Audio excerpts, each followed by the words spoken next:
আপনারা শুনছেন কাব্যিক হরর টেলস নিবেদিত শীর্ষেন্দু মুখোপাধ্যায়ের লেখা ইদারায় গণ্ডগোল। কণ্ঠে আছে দীপ্ত কর্মকার।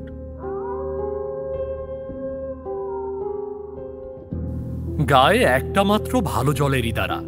জল যেমন পরিষ্কার তেমনই সুন্দর, মিষ্টি স্বাদ। আর সে জল খেলে লোহা পর্যন্ত হজম হয়ে যায়। লোহা হজম হওয়ার কথাটা কিন্তু গল্প নয়। রামু বাজিকর সেবার গোবিন্দপুরের হাটে বাজি দেখাচ্ছিল। সে জলজ্যান্ত পেরেক খেয়ে ফেলত, আবার উগরে ফেলত। আসলে কি আর খেত? ছোট ছোট পেরেক মুখে নিয়ে গেলার ভান করে জিভের তলায় কি গালে হাপিস করে রেখে দিত। তা রামুর আর সেদিন নেই। বয়স হয়েছে, দাঁত কিছু পড়েছে, কিছু নড়ছে, কয়েকটা দাঁত শহর থেকে বাঁধিয়ে এনেছে। তো সেই পরা নড়া আর বাঁধানো দাঁতে তার মুখের ভেতর এখন বিস্তর ঠোকাঠুকি, গন্ডগোল। কোনো দাঁতের সঙ্গে কোনো দাঁতের বনে না। খাওয়ার সময় মাংসের হাড় মনে করে নিজের বাঁধানো দাঁতও চিবিয়ে ফেলেছিল রামু। সে অন্য ঘটনা, থাকবে। কিন্তু এরকম গন্ডগোলের মুখ নিয়ে পেরেক খেতে গিয়ে ভারী মুশকিলে পড়ল সেবার। পেরেক মুখে নিয়ে অভ্যেস মতো এক গ্লাস জল খেয়ে সে বক্তৃতা করছে। পেরেক তো পেরেকই, ইচ্ছে করলে হাওড়ার ব্রিজও খেয়ে নিতে পারি। সেবার গিয়েও ছিলাম খাবো বলে সরকার টের পেয়ে আমাকে ধরে জেলে পোড়ার উপক্রম হয়, তাই পালিয়ে বাঁচি। বক্তৃতা করার পর সে আবার যথানিয়মে ওয়াক তুলে ওগ্রাতে গিয়ে দেখে পেরেক মুখে নেই একটাও। বেবাক জিভের তলা আর গালের ফাঁক থেকে সাফ হয়ে জলের সঙ্গে পেটে সে দিয়েছে। টের পেয়েই রামুর ভয়ে চোখ কপালে উঠে যায় আর কি। পেটের মধ্যে ৮-১০টা পেরেক, সোজা কথা তো নয়। আধ ঘন্টার মধ্যে পেটে ব্যথা, মুখে ক্যাজলা। ডাক্তার কবিরাজ এসে দেখে বলল, অন্ধ্রে ফুটো, পাকস্থলিতে ছেদা, খাদ্যনালী লিক, ফুসফুস ফুটো হয়ে বেলুনের মতো হাওয়া বেরিয়ে যাচ্ছে, আর আশা নেই। সেই সময়ে একজন লোক বুদ্ধি করে বলল, পুরনো ইদারার জল খাওয়াও। ঘটি ভরে সেই জল খেয়ে রামু আধ ঘন্টা খানেকের মধ্যে গা ঝাড়া দিয়ে উঠে বসল। শেষ পর্যন্ত দেখা গেল সত্যিই লোহা হজম হয়ে গেছে। ইদারার জলের খ্যাতি এমনিতেই ছিল, এই ঘটনার পর আরও বাড়ল। বলতে কি, গোবিন্দপুরের লোকের এই ইদারার জল খেয়ে কোনো সমস্যাই হয় না। কিন্তু ইদানিং একটা বড় মুশকিল দেখা দিয়েছে। ইদারায় বালতি বা ঘটি নামালে দড়ি ছিঁড়ে যায়। দড়ি সব সময়ে যে ছিঁড়ে তা নয়।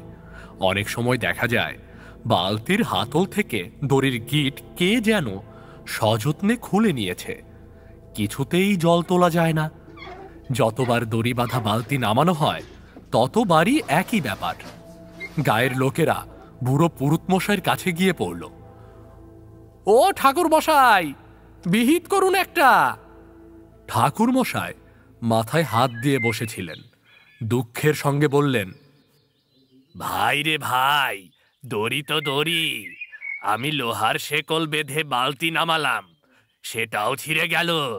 তার ওপর দেখি জলের মধ্যে সব হুলস্থুল কাণ্ড হয়েছে। দেখেছ কখনো ইদারার জলে সমুদ্রের মতো ঢেউ ওঠে? কাল সন্ধ্যাবেলায় দেখলাম নিজের চোখে।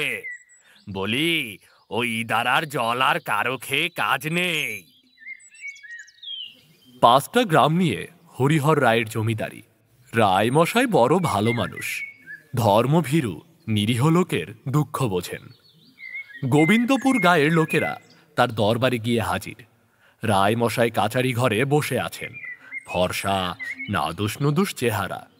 নায়েব মশাই সামনে গিয়ে মাথা চুলকে বললেন, আগে গোবিন্দপুরের লোকেরা সব এসেছে দরবার করতে। রায় মশাই মানুষটা নিরীহ হলেও হাক ডাক বাঘের মতো। রেগে গেলে তার ধারের কাছেও কেউ আসতে পারে না। গোবিন্দপুরের গায়ের লোকদের ওপর তিনি মোটেও খুশি ছিলেন না। তার সেজ ছেলের বিয়ের সময় অন্যান্য গায়ের প্রজারা যখন চাঁদা তুলে মোহর বা গয়না উপহার দিয়েছিল, তখন এই গোবিন্দপুরের নচ্চার লোকেরা একটা দুধেল গাই দড়ি বেঁধে টানতে টানতে নিয়ে এসে একগাল হেসে নতুন বউয়ের হাতে সেই গরু বাঁধা দড়ির একটা প্রান্ত তুলে দিয়েছিল। সেই থেকে রায়মশাইয়ের রাগ। গরুটা যে খারাপ তা নয়, রায়মশাইয়ের গোয়ালে এখন সেইটাই সবচেয়ে ভালো গরু। দুবেলায় 7 সের দুধ দেয় রোজ। বটের আঠার মতো ঘনতার মিষ্টি সেই দুধের তুলনা হয় না। কিন্তু বিয়ের আসরে গরু হাজির করায় চারদিকে সে কি ছিচ্ছিকার। আজও সেই কথা ভাবলে রায়মশাই লজ্জায় অধবোধন হয়, আবার রেগে রক্তবর্ণ হয়ে যায়। সেই গোবিন্দপুরের লোকেরা দরবার করতে এসেছে শুনে রায়মশাই রাগে হুঙ্কার ছেড়ে বলে, কি চায় ওরা? সেই হুঙ্কারে নায়েব মশাই 3 হাত পিছিয়ে গেল। প্রজারা আতকে উঠে ঘামতে লাগলো। স্বয়ং রায়মশাইয়ের নিজের কোমরের কড়ি পর্যন্ত আলগা হয়ে গেল। গোবিন্দপুরের মাতব্বর লোক হলেন পুরুত চক্রবর্তী মশাই। তার গালে সব সময়ে আস্ত একটা হত্যুকি থাকে, আজও ছিল।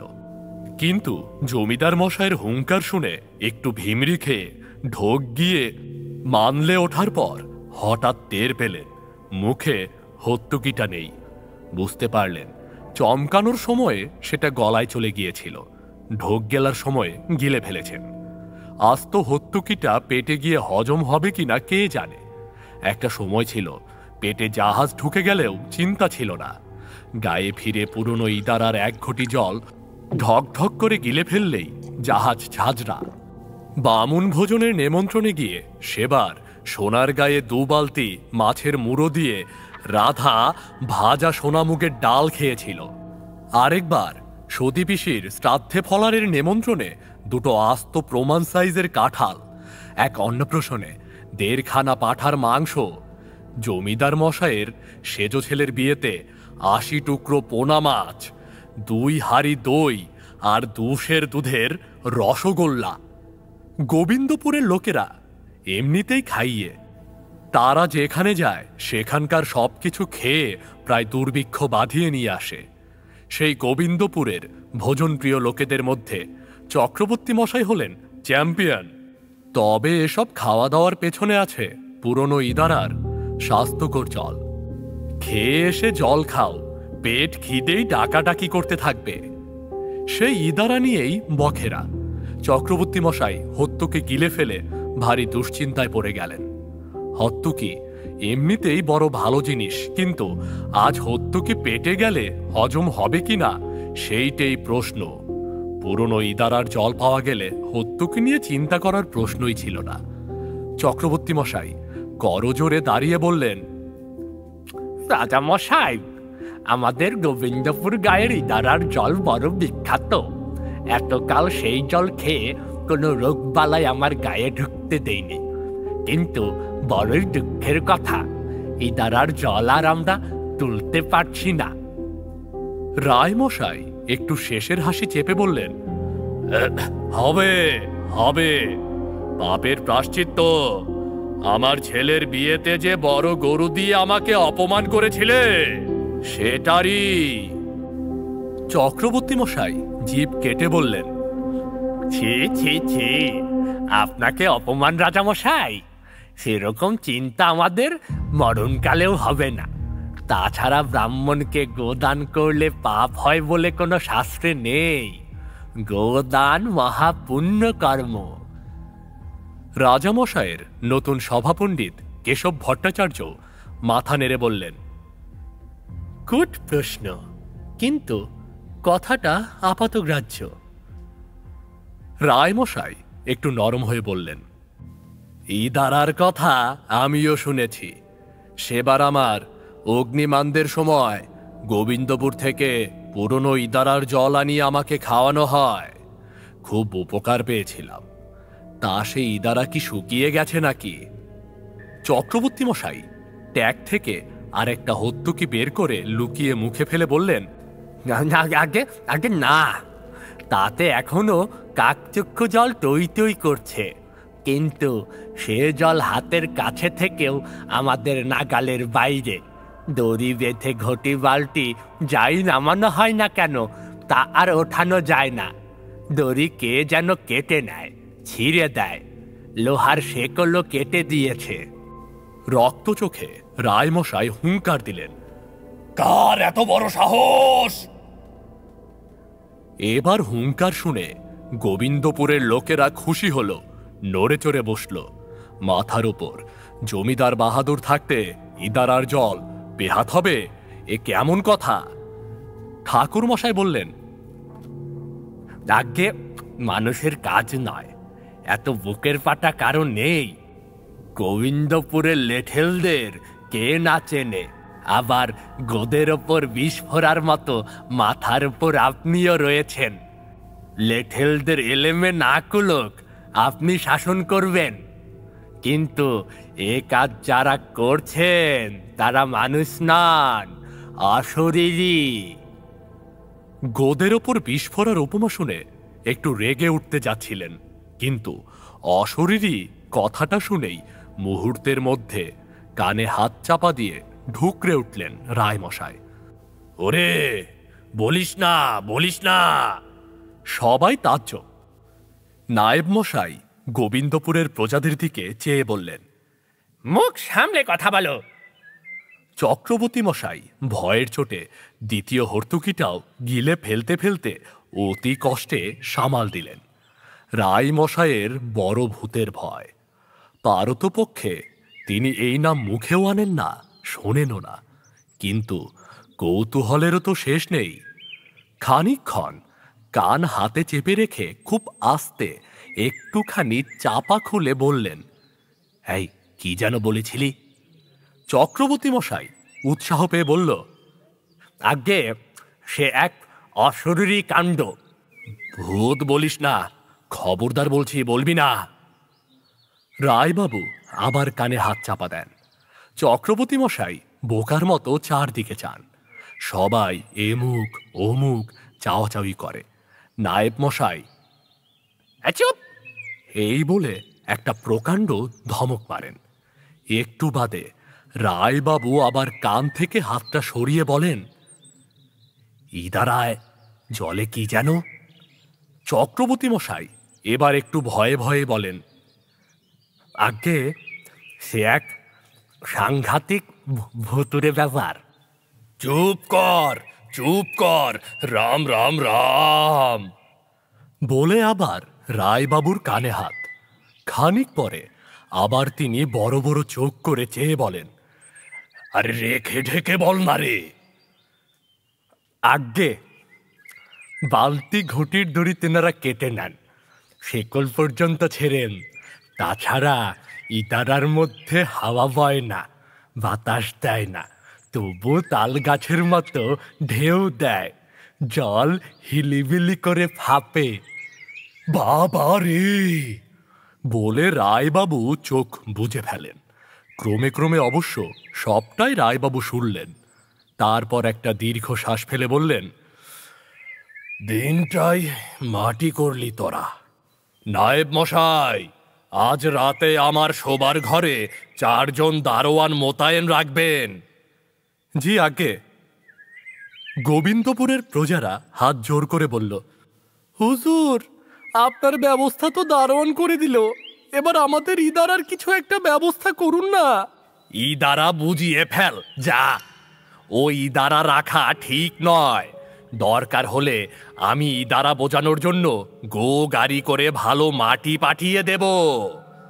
তখন শুধু গোবিন্দপুরের প্রজারা নয়, কাচারি ঘরে বসে সবাই হা হা করে উঠে বলল, তা হয় না হুজুর, সেই ইদারার জল আমাদের কাছে ধনন্তরী।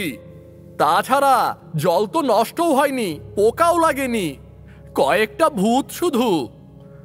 রায়বাবু হুঙ্কার দিলেন, এই চুপ, ও নাম মুখে আনবি না, মুখে আনলে মাটিতে পুঁতে ফেলবো। সবাই চুপ মেরে যায়। রায়বাবু বেজার মুখে কিছুক্ষণ ভেবে ভট্টাচার্য মশাইয়ের দিকে চেয়ে বললেন, এ তো লেঠেলদের কর্ম নয়, একবার যাবেন নাকি সেখানে? রায়মশাইয়ের আগের সভাপতির মুকুন্দ শর্মা 100 বছর পার করে এখনো বেঁচে আছেন, তবে একটু অথর্ব হয়ে পড়েছেন। ভারী ভুলো মন, আর দিনরাত শুধু খাই খাই, তাকে দিয়ে কাজ হয় না। তাই নতুন সভাপতি রাখা হয়েছে কেশব ভট্টাচার্যকে।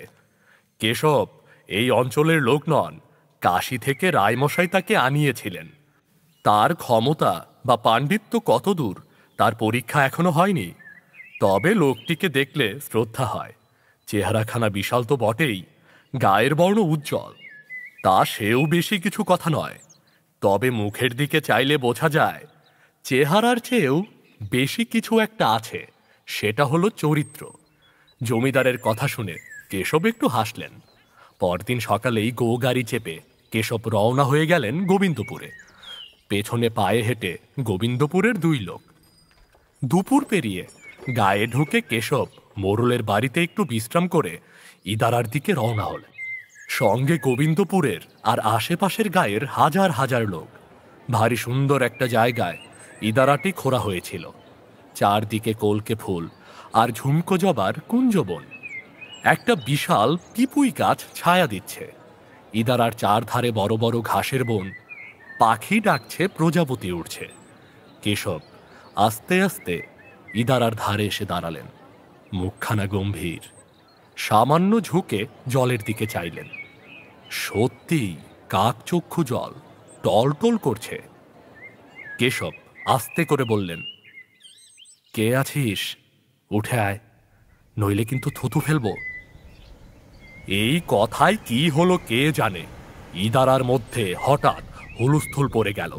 প্রকাণ্ড প্রকাণ্ড ঢেউ দিয়ে জল একেবারে ইদারার কানা পর্যন্ত উঠে আসতে লাগলো। সেই সঙ্গে ভো ভো বাতাসের শব্দ।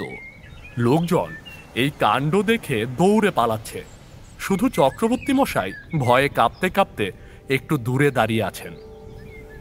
থুতু ফেলবেন না, থুতু ফেলবেন না, থুতু ফেলবেন না গো! বলতে বলতে ইদারা থেকে শয়ে শয়ে ভূত বের হয়ে আসতে লাগে। চেহারা দেখে ভরকাবার কিছুই নেই। রোগা লিকলিকে কালো কালো সব ভূতের চেহারা, তাও রক্ত মাংসের নয়, ধোয়াটে জিনিস দিয়ে তৈরি। সব কটার গা ভিজে চপচপ করছে, চুল বেয়ে জল পড়ছে। কেশব তাদের দিকে চেয়ে গম্ভীর হয়ে বললেন, ঢুকেছিলি কেন এখানে? আগে ভূতের সংখ্যা বড্ডই কমে যাচ্ছে যে। এই ইদারার জল খেয়ে এ তল্লাটের লোকের রোগ বালাই নেই বললেই চলে। 100-150 বছর হেসে খেলে বাঁচে তারা, না মরলে ভূত হয় কেমন করে? তাই ভাবলুম ইদারাটা দখল করে থাকি। বলে ভূতেরা মাথা চুলকোয়। কেশব বললেন, অতি কূট প্রশ্ন, কিন্তু কথাটা আপাতগ্রাহ্য। ভূতেরা আশকারা পেয়ে বলল, এই যে চক্রবর্তী মশাই দাঁড়িয়ে রয়েছেন, ওর বয়স 120 বছর। বিশ্বাস না হয় জিজ্ঞেস করুন ওকে। কেশব অবাক চোখে চক্রবর্তীর দিকে তাকিয়ে বললেন, বলে কি এরা মশাই, সত্যি নাকি? এক হাতে ধরা পইতে অন্য হাতের আঙুলে গায়ত্রী জপ করে চক্রবর্তী আমতা আমতা করে বললেন, ঠিক স্মরণ নেই। কূট প্রশ্ন, কিন্তু আপাতগ্রাহ্য। কেশব বললেন, ঠিক এই সময়ে চক্রবর্তীর মাথায়ও ভারী কূট একটা কথা এলো। তিনি ফস করে বললেন, ভূতেরা কি মরে? কেশব চিন্তিতভাবে বললেন, সেটাও কূট প্রশ্ন। চক্রবর্তী সঙ্গে সঙ্গে বললেন, কিন্তু আপাতগ্রাহ্য। ভূত যদি নাই মরে তবে সেটাও ভালো দেখায় না।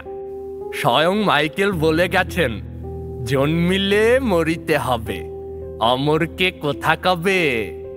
ভূতেরা কাউ মাউ করে বলে উঠল, তা সে আমরা কি করব? আমাদের হার্ট ফেল হয় না, ম্যালেরিয়া, ওলা উঠা, সান্নিপাতিক, সন্ন্যাস রোগও হয় না, তাহলে মরবো কিসে? দোষটা কি আমাদের নাকি? চক্রবর্তী সাহসে ভর করে বলল, তাহলে দোষ তো আমাদেরও নয় বাবা। কেশব বললেন, অতি কূট প্রশ্ন। চক্রবর্তী বলে উঠলেন, কিন্তু আপাত গ্রাহ্য।